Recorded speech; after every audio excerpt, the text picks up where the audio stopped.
ICC टी20 world cup में पाकिस्तान की पहली फतह। शाहीनों ने नीदरलैंड्स को 6 विकेटों से धूल चटा दी। टी20 वर्ल्ड कप के दूसरे अहम मैच में भारत और जनूबी अफ्रीका टकराएंगे।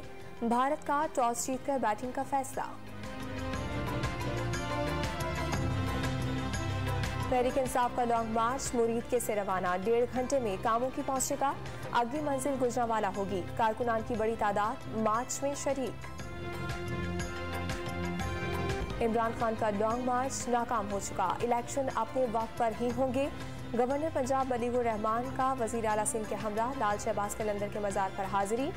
इस वक्त सियासत से ज्यादा आवाम की मदद जरूरी है। वजीर आला सिंध का पीटीआई पर सैलाब मुतासरीन को नजरअंदाज करने का इल्जाम। साबिक डिप्टी स्पीकर दोस्त मजारी का 2 दिन का जिस्मानी रिमांड मंजूर। जुडिशल मैजिस्ट्रेट ने दोस्त मजारी को एंटी करप्शन के हवाले कर दिया। मंगल को दोबारा अदालत में पेश करने का हुक्म।